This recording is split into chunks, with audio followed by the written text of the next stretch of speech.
Welcome, wannabes and creators, to another episode of The Complete Creative, the podcast that helps you build and sustain a better creative business. And today on the show, I have Michael Sun, editor in chief of Tapas.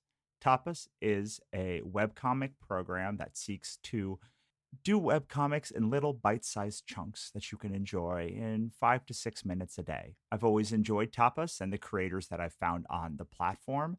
And I really enjoyed this conversation. We talked a lot about editing, and we bounced back and forth between talking about his stuff and Cthulhu is Hard to Spell and making anthologies and print versus digital.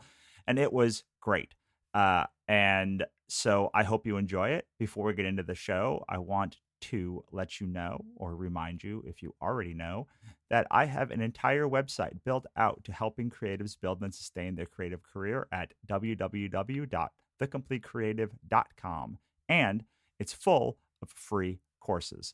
If you're trying to learn how to write better novels, you can take our free novel writing course at thecompletecreative.com/novel. We'll show you everything I've learned about writing up until this point. And while I do focus it on novels, you can also use it for comics or movies or television or more. It's basically all of the best information that I've learned from building my writing career in all the platforms delivered in one cohesive course. All right. That being said, let's get on with the show. Take it away, Michael. Tell us what you're passionate about these days. Really passionate about storytelling as per usual. I've been with the company for about 8 years now, and we're always looking for what's next in storytelling, what excites us. And, with so many creators joining the platform every day, we're always stumbling upon something new voices, new stories, new characters. And that really drives us day to day creatively. So, I would say storytelling always. Now, let's. I have a habit of getting into the weeds before I get the general pictures, so I'm trying to break that with our recent interviews. So, can you tell us just what Tapas is and what brings you on the show today? For sure. So, Tapas is an open publishing platform for digital comics and web novels. Um, the name Tapas derives from small bite sized snacks. So, our goal is to deliver bite sized stories on the go. So, we have a website, we have a mobile app, we have a mobile web page, and we're really trying to be an open publishing platform where anyone can join and tell their stories and connect with readers. And I'm here today because I'm an editor and you're an editor, and we're here to talk about comics. Yes, my favorite. It's my absolute favorite topic from all the other topics that I talk about. Talking about comics is the driving force of my life most days and most weeks. Yeah, same here. So I think we should start talking about new voices because it's Mhm. something that we're launching our new book, Cthulhu is Hard to Spell, right now as we talk. Mhm. And one of the things that I really love is to find somebody that I've never known about before Mhm. that is taking that has a voice that is completely fresh and new. And Yeah. I'm wondering if that is one of the things that excites you too about Tapas and just editing in general. Yeah, for sure. A large part of my goal is to help empower new voices, find a readership, find a safe community where they can thrive in. Um, I took a sneak peek at Cthulhu is Hard to Spell, and it looks like you're working with over 70 creators for this anthology. Is that right? That's right. And how do you, I guess, go about finding those creators? And I know some of them are super established, and some of them are also pretty new. Yeah, I want to I try to balance those two things. So for me, when I'm thinking about putting together an anthology or putting together a slate, it always starts with like, who can I get to anchor the book? Hmm.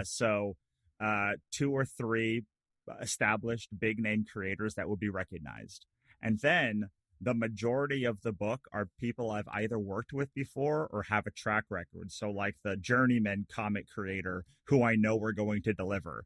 The big names sometimes don't deliver on time because they have other commitments. So I Yeah. try to be like, okay, so if none of these big names deliver, and all of these newbies like don't deliver. At least I have a book because I know these people are going to deliver a solid story that I'm Mhm. going to be able to. So I try to have a few big names, enough of an established creator base, like indie creator base, that I Mhm. can like have a book even if everything goes to pot.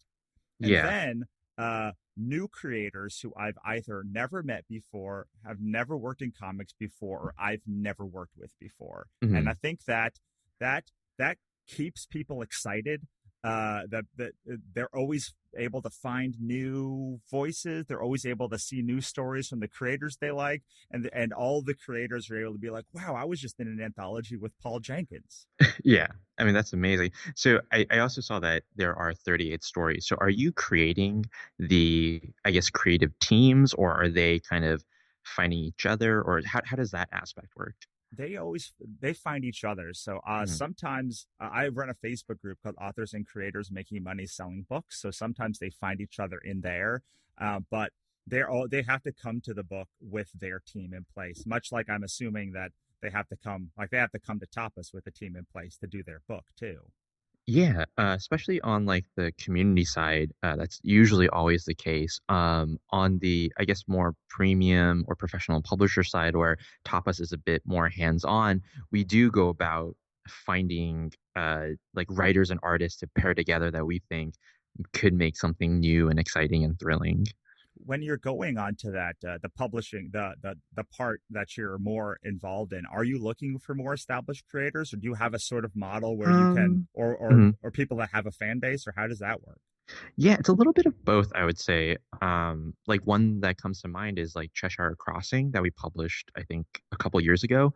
That one was written by Andy Weir, and he had originally published it on his personal website, and he wanted to like revamp kind of like the aesthetics of the book. And he reached out to us to sort of figure out, okay, like what types of artists do you think could really work with the revamp of Cheshire Crossing?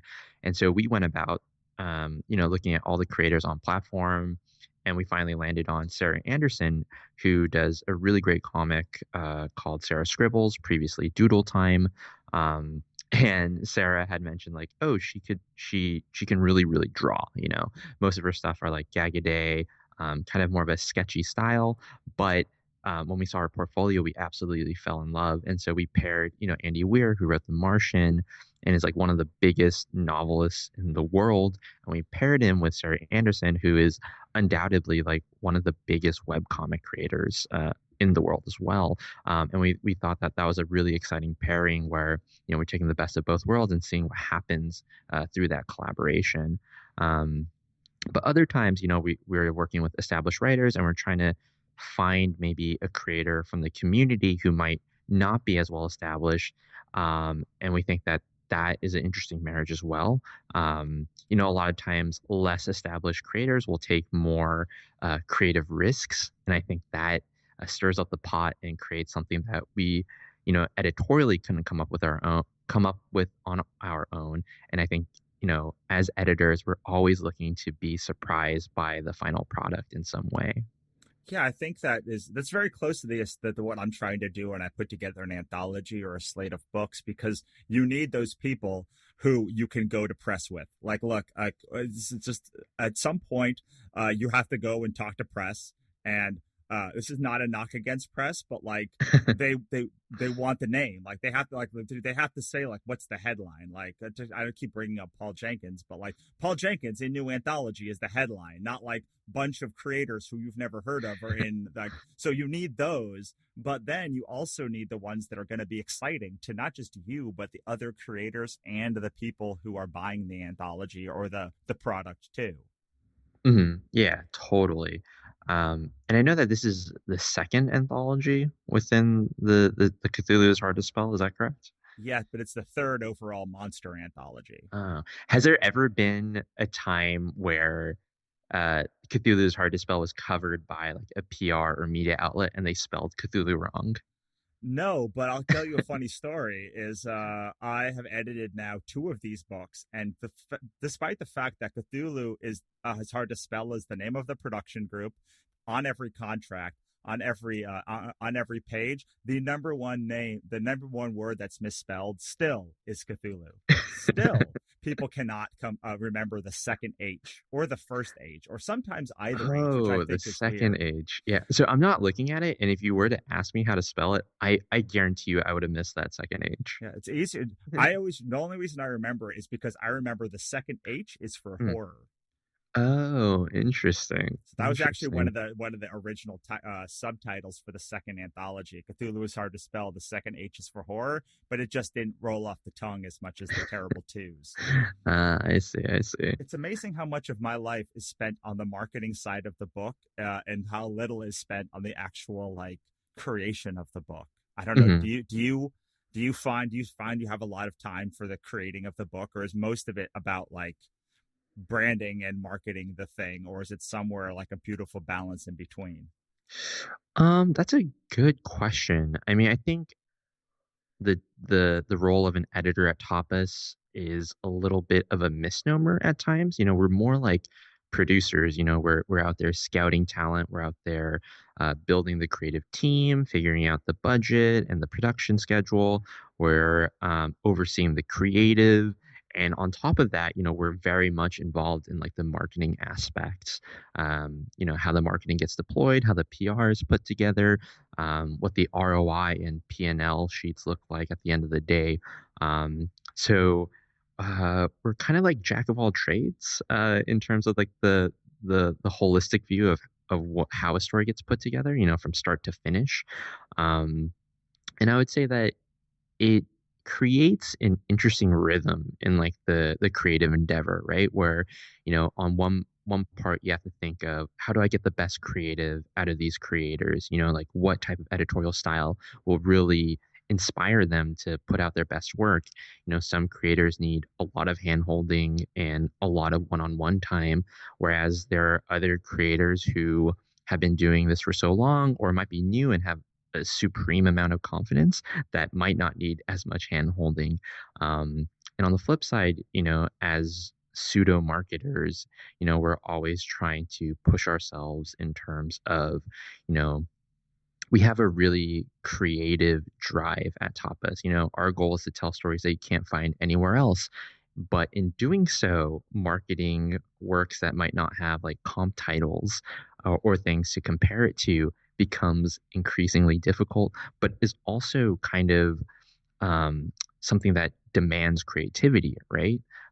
We have a series called Magical Boy, for instance, where it's about it's a coming of age story of a person named Max who is transitioning from female to male. And when Max announces this, his mother discloses that, their family is from a long lineage of magical girls, which is kind of like Sailor Moon, Mm-hmm. And so this is kind of like a coming of age high school story, a, kind of akin to like a Buffy the Vampire Slayer, almost Monster of the Week. And it deals with a lot of like LGBTQ plus issues, and does so in such an honest way. And so when we greenlit it, we're like, yeah, like this is exactly what Tapa stands for. It's a story that you wouldn't find anywhere else. And then when it came to marketing, we're like, oh boy, we really have to get super creative in terms of like finding the audience that's like the right fit for it, and making sure that as many people find out about it as possible. And I'm sure that Cthulhu is hard to spell also comes up against that. Cthulhu and all the Lovecraftian stuff is pretty pervasive, I would say. Like people are aware of it, but it's also difficult to probably identify like, oh, this person is definitely into this type of content, right? Well, I think there's two different ways about it. For me, for the Cthulhu book, I had the name and then I worked backwards. I was like, I actually asked the people who were already in our audience what their biggest fandom was, and they said Lovecraft, and so it became very easy for me to like. It's like Mm-hmm. the flag in the thing. It's like making a Sherlock Holmes book or something. It's sort of like all these people look at me, and then I use that Cthulhu book to drive the rest of our sales and funnel them into our books and fantasy and other stuff. So for years, I did I was like on the front lines doing. I would find the fandom for. We have a book called Katrina Hates the Dead and another one called Ichabod Jones Monster Hunter. So it was very much like designing it that way. But when it comes to the Cthulhu book, it was more like I have a Cthulhu book and finding the Cthulhu fans and just watching them turn and then funneling those fans into our other work. I see. And so, would you say like a lot of the creators on this anthology fall into that category of where like Cthulhu is like their primary core or like what their core audience is interested in? So the Monster Anthology series was originally designed for creators who did like stories that had monsters in them in some way. So I think most of the people have monsters in their stories. So whether it's sci-fi or dark fantasy or cosmic horror or something that fits into the Cthulhu brand, or even weirdly steampunk, like the crossover between steampunk and Lovecraft is really huge. So we had a steampunk author in our first anthology Cthulhu book, who was in there mostly because she knew there was a huge Lovecraftian fan base in her work. But what's interesting about now that I've grown as a editor and a creator is I like bringing on people who have never worked in that kind of medium before or have a different take on it. Love Cthulhu is hard to spell is very much Lovecraft for everybody, and I want to have as many kinds of voices. So we have an artist, for instance, her name's Kelsey Jo Silva, who's phenomenal, and she has a very beautiful, soft, delicate style where she can find like the beauty in everyday like slice of life moments, and like her comics are heartbreaking and breathtaking and like wonderfully done. And she came on the book, and I knew she was going to tell a very small story that was that like really explored like a little moment in the Lovecraft universe. I didn't quite know what it was going to be until she pitched it, but it ended up being a story about Medusa and her father, who's Yig, in this world, summon a hellhound dog. As they find like an advertisement, and they summon a hellhound dog from like the great beyond. They do a summoning thing, and then the dog is very misbehaved and like destroys one of her dolls, and she like gets really mad at it. And so it's a very small. It's the kind of story you would really never see in Lovecraft, right? Yeah. But I want to. It became important for me to tell those stories as well because I wanted to bring in people who've never seen Lovecraft. And Lovecraft stories tend to be very aggressive, and they take on like very heady and like important concepts, and it's always like the world is going to end. So it became important for me as we told more Lovecraft stories to be able to tell like a story of. There's another one of Shub Niggurath on a date, and they get in an argument about like her children because she's got thousands of children. So subverting that trope has become more important for me over time as the audience doesn't get sick of the same story, but like they want. There's 1,000 Lovecraft anthologies that tell the Lovecraft horror story again and again. And I wanted very much for when people got our book that it would be something that expanded what a Lovecraftian story can be and explored how people have enjoyed the medium from everything from Stephen King to James Cameron to the new Sabrina. And it's not just about the stories, it's about all the people who remix those stories as well. Yeah, that's really cool. So I guess did you go out and find all 70 creators, or did some of the creators like pitch to you? Like how did that process sort of go about?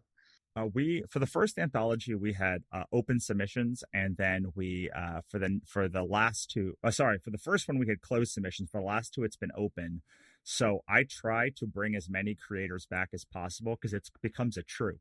I don't.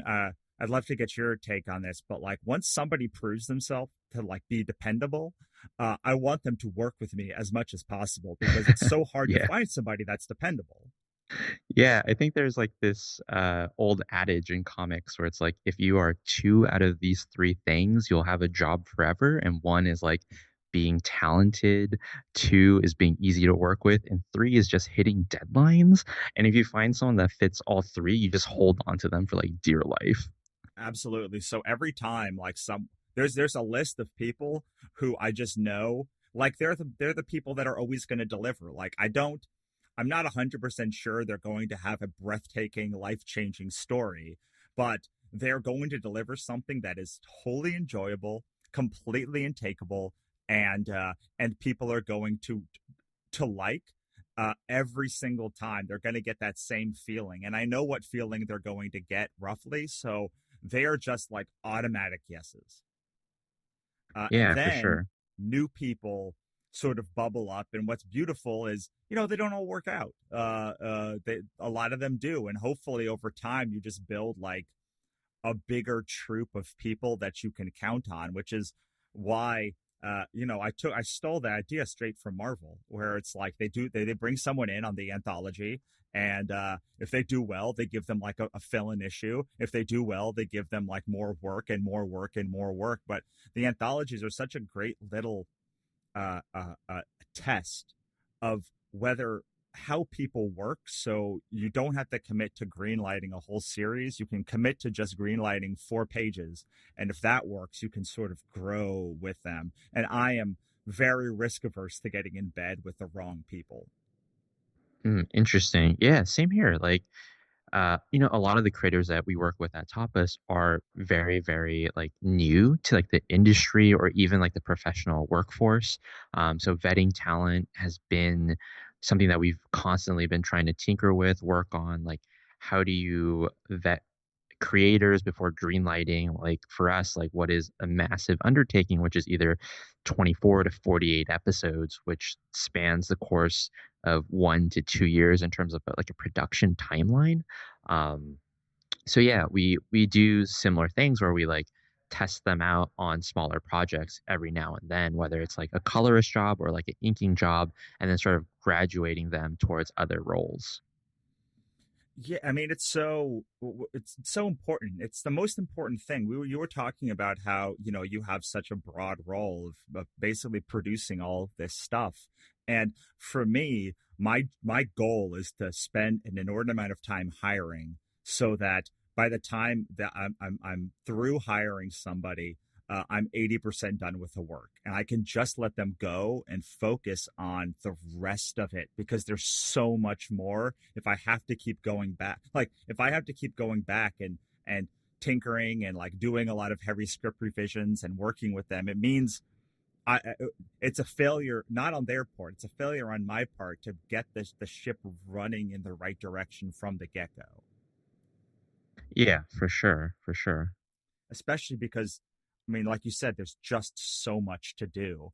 But there's also the people on the other hand, which are people who are new to editorial, or uh, they don't have a plan for execution.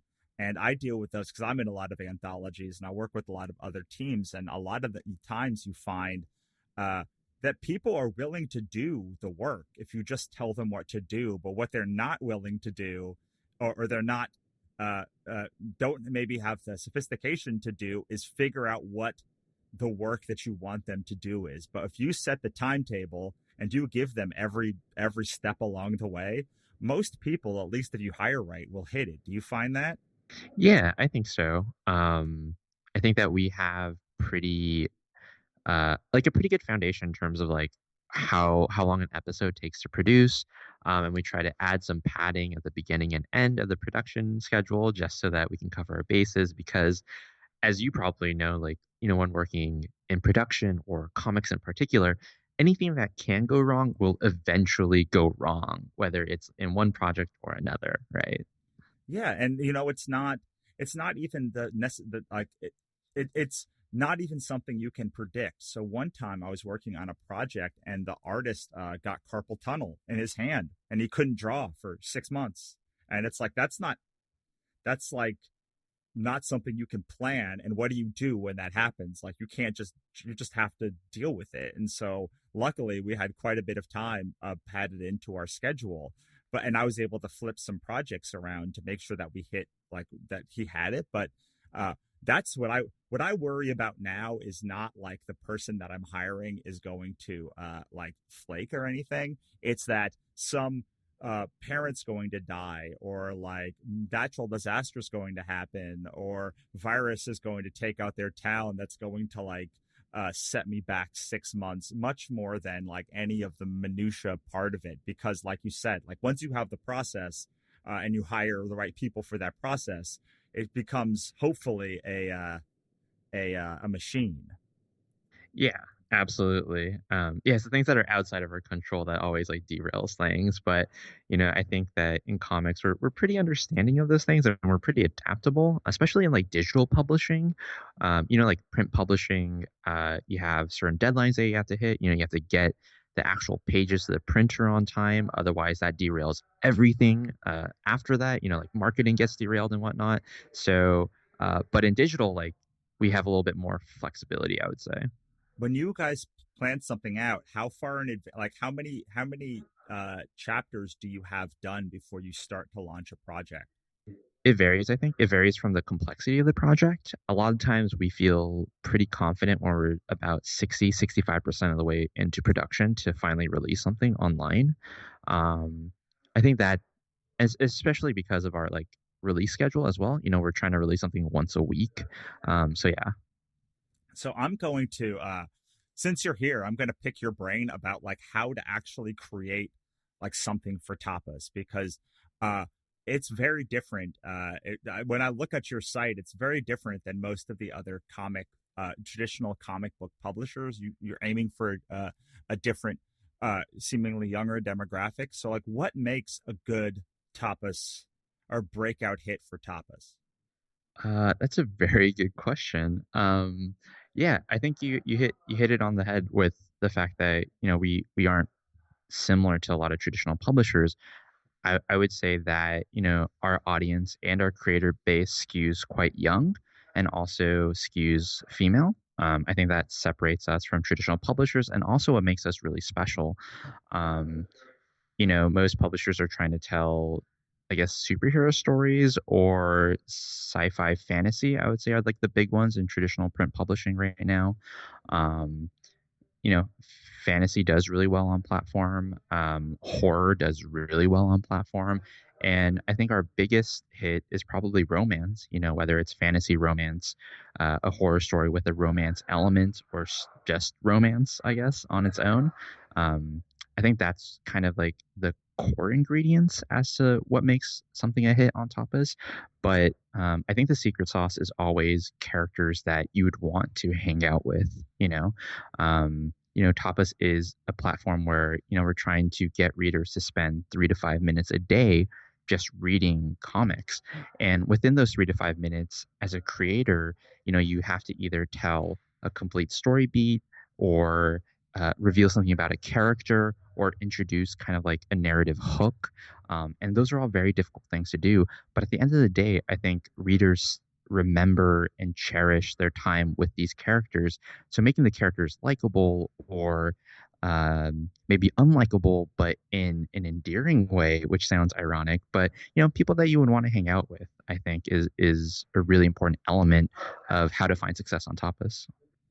Yeah, I was listening to Shonda Rhimes talk the other day, and she was talking about how if she doesn't if it's not if all of if the action is not based or come out of character, it's like impossible for her to even understand uh like how the series or how the episode can work, because everything that she does comes out of character, and that's also how I feel about it.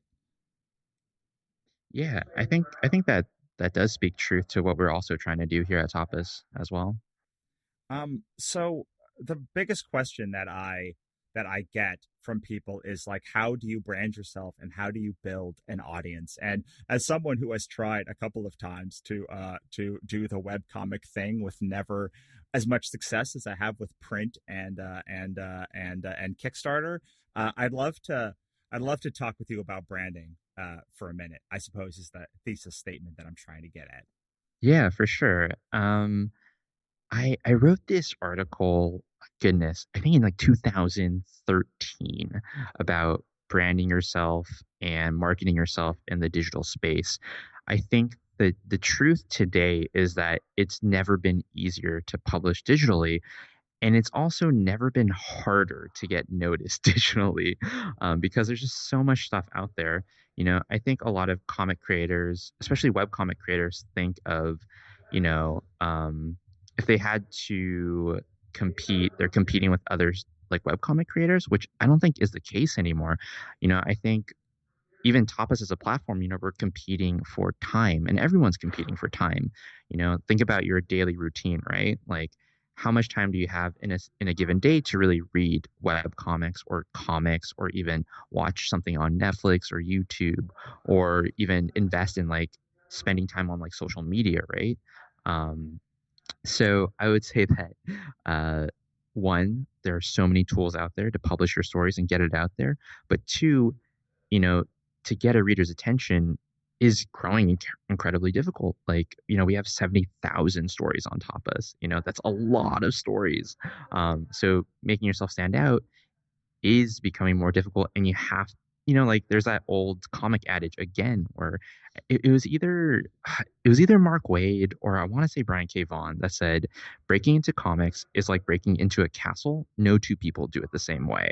And I think that's doubly true for web comics. Yeah, and what is the maybe Mark Waid said this too, or he said the minute that someone breaks into comics, they patch up that wall and no one can ever do it again. The same Yes. way.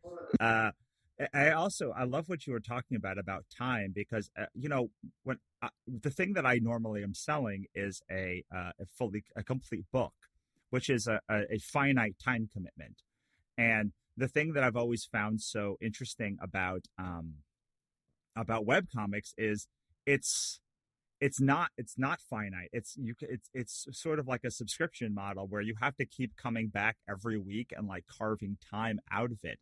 And it seems like you were talking about with the time piece of it, is it becomes increasingly hard when you're competing for the same time resource that everyone else is, from Marvel down to the other creators on your platform.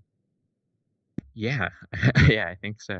I think it used to be easier, but I do think like one, there are more webcomic readers than ever before.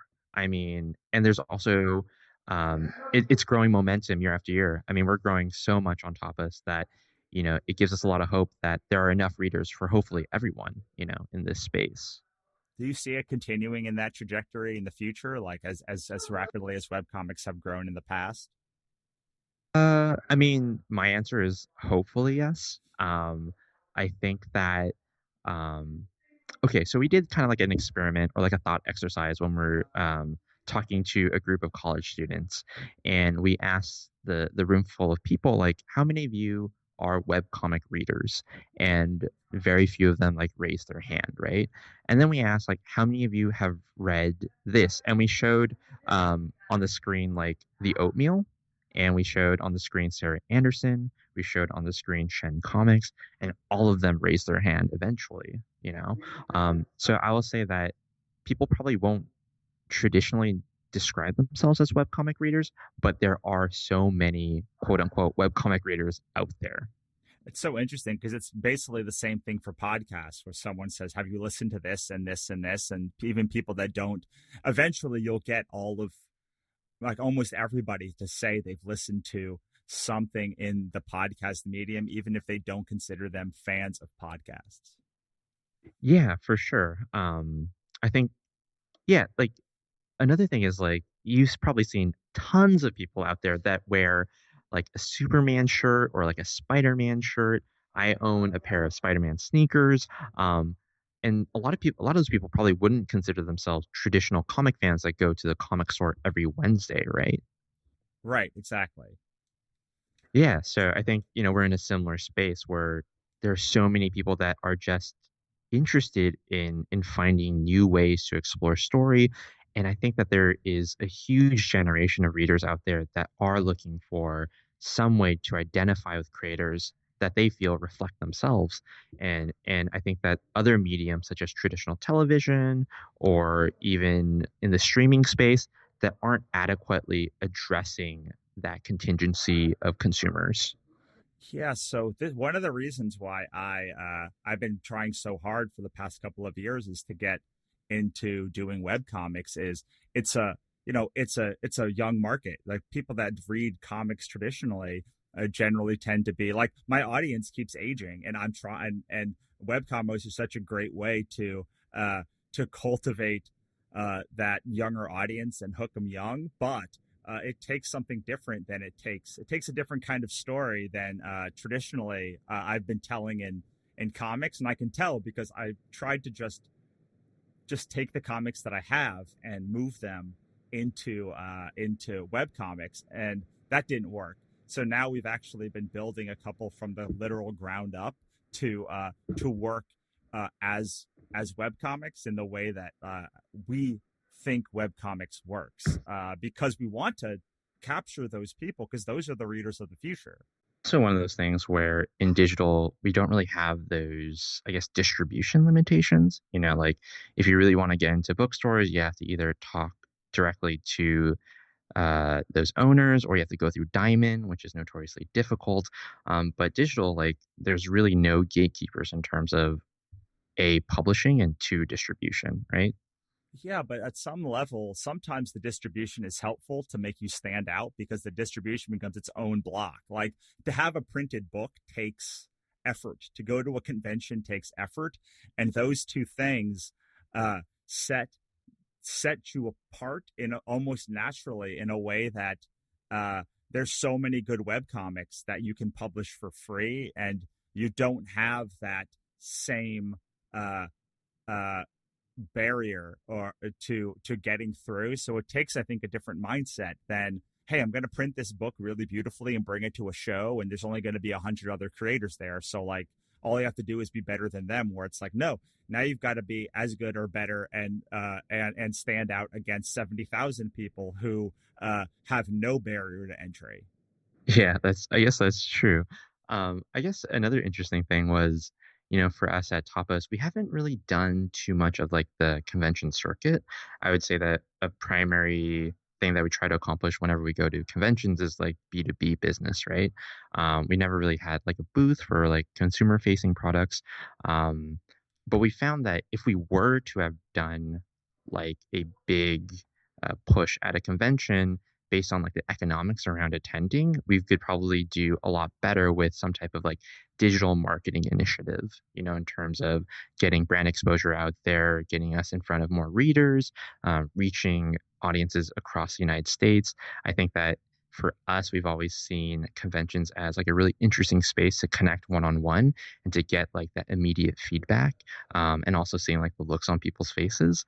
But we found that maybe like a digital strategy might be more interesting in terms of like the ROI. Yeah, I mean, there are competitors in your space that like do the convention circuit, and I know some of the very interesting things that they do in the space. And uh I don't know how well it works. Like I don't know. Like I like going to their parties when they do that, but like Same here. Same here. I don't so much like, and I like the creators that they have, and they print out the little books for their new stuff. But like I don't know how much that converts over, because I still think the people that go to the shows tend to be the traditional comic people. Like they tend to like they're looking for an object totem that they can bring back with them home to read. But again, I am I'm only one part of a convention, and I can imagine that that is inaccurate because they keep doing it. Yeah, for sure. What conventions do you have lined up for this year? Well, Emerald City, I guess by the time this launches, we'll know if that actually happened. Yeah, yeah. I do a lot. I do that one, WonderCon, which you should definitely do, by the way, if you're in Los Angeles. You should at least go and attend. No one ever attends WonderCon. They all attend San Diego, but like it's literally in Anaheim, and it has almost all the same people that San Diego has as far as like scouting for talent and such. Uh, Denver, Houston, Salt Lake City, I hope, San Jose, and I think I'm going a couple of other places, but I try to do like 20 a year. Well, I don't try to 20. do, Holy I crap. end up doing 20 a year. Yeah, because so this is another reason we've been trying to get into doing more web stuff, because our main business model is break even on books on Kickstarter and then take them to shows all around the country to peddle them and peddle the wares all over the place. So it's exhausting, man. Like it's exhausting. It's an exhausting world. Just thinking about going to Emerald City next week, especially knowing that there's a coronavirus outbreak potentially there, Yeah. and that there's like that like no one's going to show up is like frightening to me. Whereas like posting something and running ads to it, like that's something that like I can do from the comfort of my own home. Yeah, for sure. I guess since I guess a lot of creators from the Tapas side might tune into this, and Tapas is such a digitally focused platform and distributor. What kind of advice can you give to maybe a new creator that wants to get into the convention circuit? So Or like, what are the do's and don'ts? I think you should start small, at like not just at like small conventions, but small craft fairs or like local swap meets or flea markets or something, just to like hone your pitch down.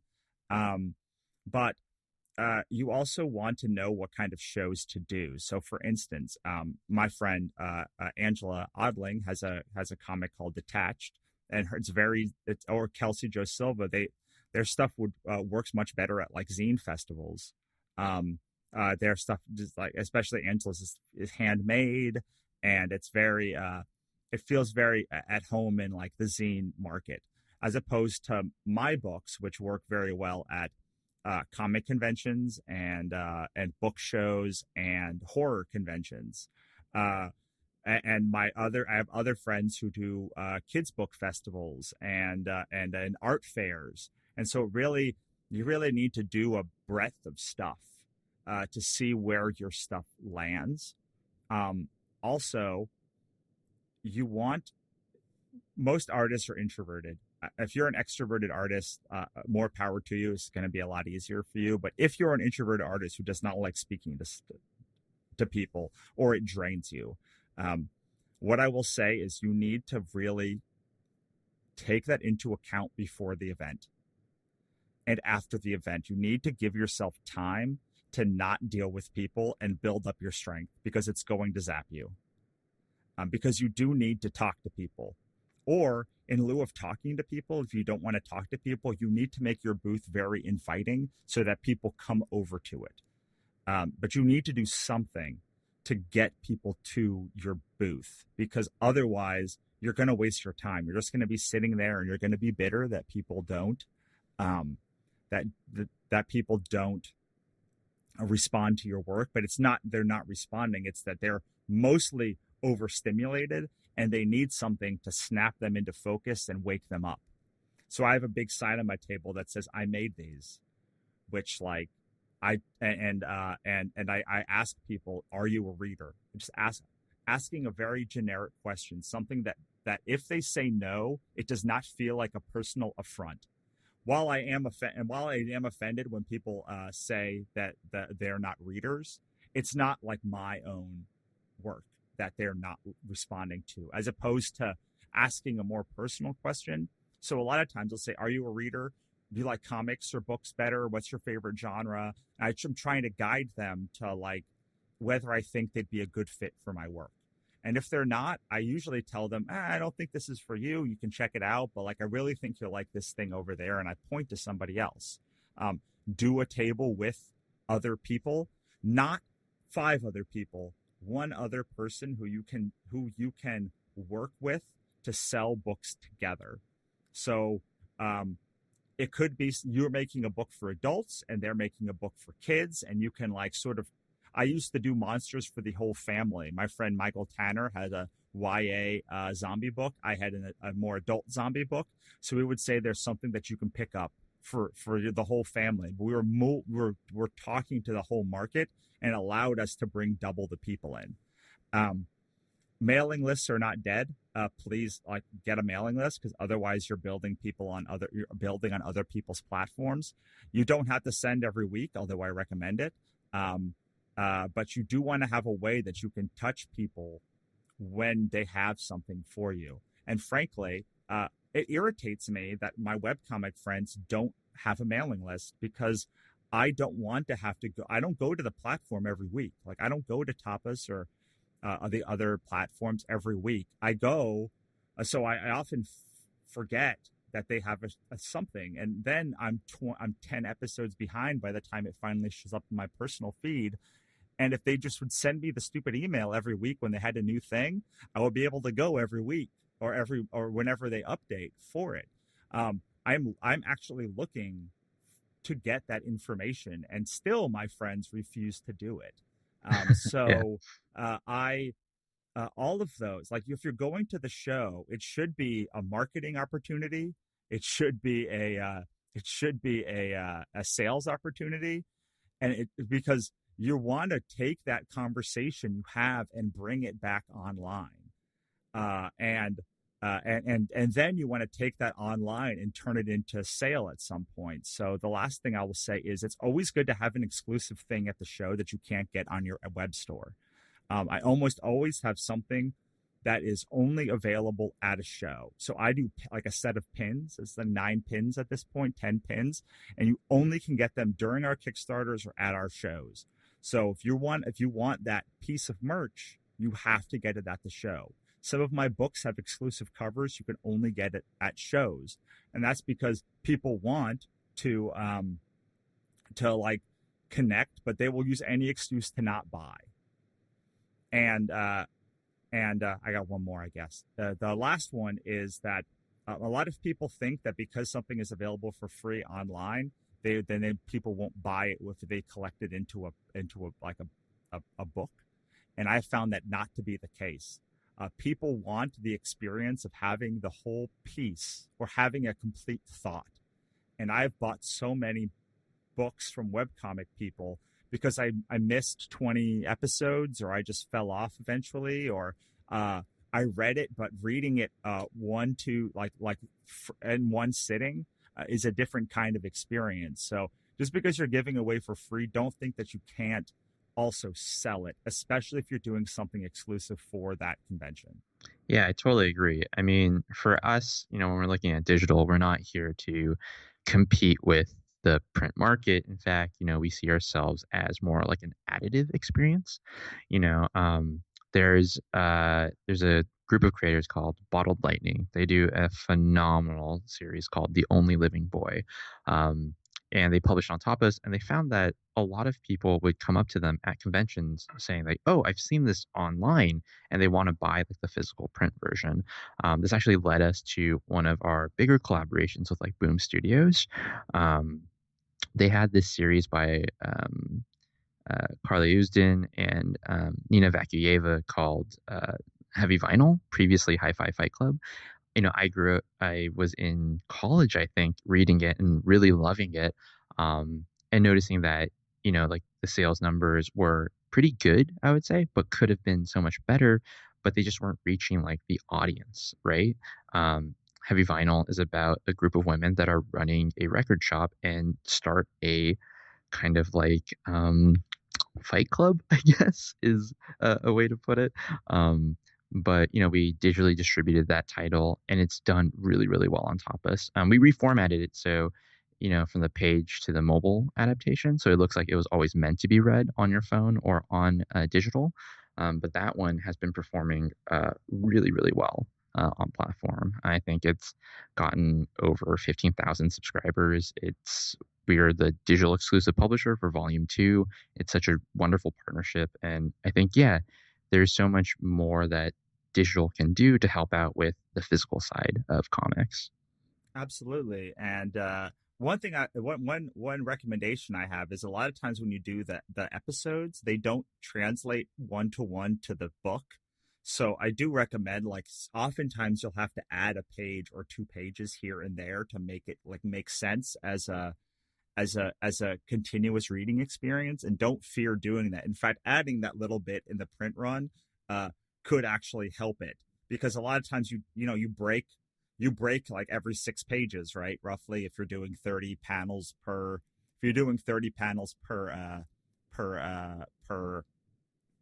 per episode, like 30 to 40 panels per episode, you'll break every 5 to 6 pages, and sometimes it feels unnatural to do that. So uh, you may have to add some extra stuff, which can only help if you're doing a print run, because then you get some exclusive print content. Or also, it might help to, if you have something that's already been printed. My friend Walter Osley brought his book Cubicles, which had been in print for a long time, and he just brought it to online into a web comic. And you may have to add some stuff to make it make sense in digital too, but it shouldn't. Those two things can work so beautifully together. Yeah, for sure. And quick shout out to Walter. He's doing like this phenomenal YouTube series on like the production side of comics that I think everyone should check out. Yeah, It's I really agree. wonderful stuff. I agree. It's so good. It's like beginning to end. He has series, and he has just like all of his tutorials are just great. It's so funny because I was doing the anthology and I was introducing everyone, and someone was like, "Walter's in this anthology? I watch him on YouTube." And I was Yeah. like, "He's just my buddy." Right. So it's funny to watch the people grow into like Mhm. these almost otherworldly characters. And you're like, but that's just my buddy Walter. Like, we've been doing shows together for years. Yeah. Um, we're nearing the end of our hour together, so I want to talk about your Tapas Incubation Initiative. Mhm. Can you talk a little bit about that? Yeah, so there's like a variety of different ways for a creator to publish on Tapas. One, obviously, is like the open publishing platform where anyone can join and publish. We try to lower the barrier to entry as much as possible. Um, it's up to editors at Tapas to really connect with creators and identify what success means to them. Some creators are doing this for fun, others want more readers, and there are other creators who want to do this for eventually as a full-time occupation. For the creators that want to do this for a full-time occupation, the onus is on the Tapas editorial staff to really talk to them and sort of map out what their Tapas experience is going to look like. And we have something that we call like the premium program, um, which basically, we're looking at what's doing really well digitally, in terms of monetization. And we saw that, mobile gaming apps were probably commanding like 80% of the revenue in all app stores. So we're like, okay, what part of the mobile gaming ecosystem in terms of monetization can we take and apply it to something as tried and true as publication? And so for our premium program, you can read upwards of like 20, 25% of a series absolutely for free.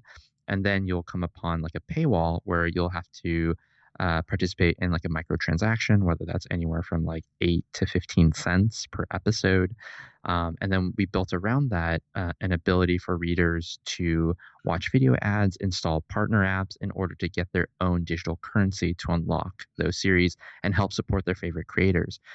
Our priority is never to lock a reader out of the reading experience.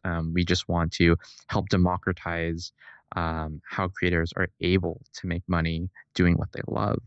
And so we have an originals line, which is like a subset of the premium program, where the Tapas editorial team gets heavily involved in working with the creators to build the stories from the ground up. Awesome. Is there anything that you guys are specifically looking for in a submission, or a place that they can go to submit to look all this stuff up? Yeah, that is a great question. We do have a submission form. You can go to tapas.io/publishing and it'll be located there. You can reach out to us directly. Most of the editors make themselves really accessible to the public. I always answer any questions that are sent my way. My email is michaelson, michaelson @ tapasmedia.io. .co instead of .com. And I'll always answer any type of submission questions. I'll provide them with like the proper forms. Obviously, there are times where we do not take unsolicited submissions. There are submission seasons for us, just to keep things sane, because we do get a lot of creators sending us emails about that. But yeah, if you want to learn more, just get in contact with one of the editors, and we're more than happy to do more of a hands-on approach of walking creators through it. Are there any any comics Mhm. for someone that has not gone onto Tapas that you think really Oh my exemplify God. like what the Tapas experience will be for them if they're a reader or a creator? Wow, that is a good question.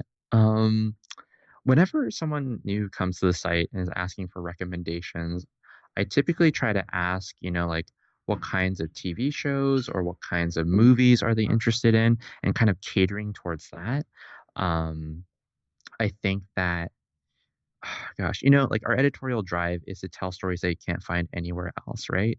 And one of the stories that I think kind of exemplifies that is a new series called Fangs by Sarah Anderson. I mentioned her previously in the podcast. She's the one who did Sarah Scribbles, partnered with Andy Weir for Cheshire Crossing. She just released a new series called Fangs, which is about a vampire that is like hundreds of years old, but she's like never really like fallen in love. And this all changes when she meets a charming young werewolf at a bar. And yeah, it's all about the struggles of falling in love and being potentially afraid to fall in love and human connection. And it really exemplifies kind of a story that, you know, is familiar but has new trappings around it, and is sort of, you know, a creator that has such an ambitious vision, breathing new life into something that does feel more traditional. I Uh, love Fangs. I oh, love that's it. It's great. Yeah. so great. In fact, I think if you look at Sarah Anderson's work, it's amazing the range that she has, and you keep bringing her up, but I think it's probably a good starting place for someone that doesn't know much about web comics of just what is Mhm. possible, because she has this beautiful painterly style in the story with that she did with Andy Weir, and then she's got this kind of like I don't want to say neurotic, but like very very loose, Yeah. aggressively adorable style with Sarah Scribbles, and then with Fangs, it's a whole different style altogether. And this is one person who's got three different projects that kind of run the gamut of what I imagine web comics to be. Yeah, webcomics is one of those, and not only webcomics, but any type of independent publishing is one of those special places where when someone does something that's purely creator owned, it's like, oh, this is what they would do regardless of whether or not like they're getting paid or people are reading. Like this is an absolute passion project. And I think that's where we're going to be finding the most creative or nuanced or stories that you can't find anywhere else. All right, that's lovely. It's a good place to end. I'll ask you the question I use to end every show, which is give us your best piece of advice about starting or sustaining a creative career. It could be something you've said already, could be something that Yeah. you haven't said yet, and then where we can find you one more time, and then we'll say goodbye. Awesome. So I guess the biggest piece of advice, and I think something that oftentimes does not get said enough, and something that we try to emphasize as much as possible, is like, please do have fun when creating comics. Comics is such a special medium where, as a creator, you're really only limited by A, your imagination, and B, potentially like what you can draw. Like for me, I can't draw cars to save my life, so I will never do a race car story. But everything that we try to do on Tapas, we try to imbue with a sense of honest and earnest fun. Um, you know, how many people on the planet work in comics? It's like it's a very finite group of people, and we should all appreciate that and take advantage of the medium as much as possible. And yeah, again, have fun with it.